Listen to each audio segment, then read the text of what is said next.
like agility, and two black hoofs lashed within a hair's breadth of the man's shoulder. There was a shout from the crowd, but Jerry Strann stepped back and smiled so that his teeth showed. "Boys," he said, but he was really speaking to himself, "there's nothing in the world I want as bad as I want that hoss. Nothing. I'm going to buy him. Where's the owner?" "Don't look like a hoss a man would want to sell, Jerry," came a suggestion from the cavalcade, who had dismounted and now pressed behind their leader. Jerry favoured the speaker with another of his enigmatic smiles. "Oh," he chuckled, "he'll sell all right. Maybe he's inside. You gents stick out here and watch for him. I'll step inside." And he strode through the swinging doors of the saloon. It was a dull time of the day for O'Brien, so he sat with his feet on the edge of the bar and sipped a tall glass of beer. He looked up at the welcome click of the doors, however, and then was instantly on his feet. The good red went out of his face, and the freckles over his nose stood out like ink marks. "There's a black hoss outside," said Jerry, "that I'm going to buy. Where's the owner?" "Have a drink," said the bartender, and he forced an amiable smile.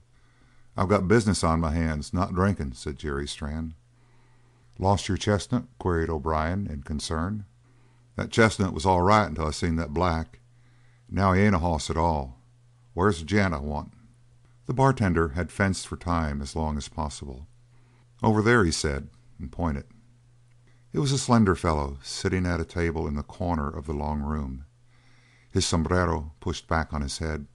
He was playing solitaire, and his back was towards Jerry Strann, who now made a brief survey, hitched his cartridge belt, and approached the stranger with a grin. The man did not turn.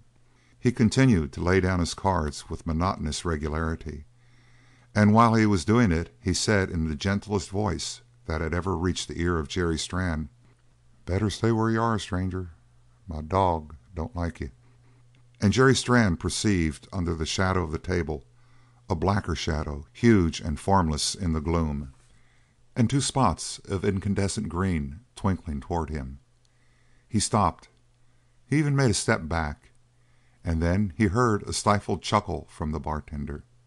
If it had not been for that untimely mirth of O'Brien's, probably nothing of what followed would have passed into the history of the Three B's. End of chapter 7.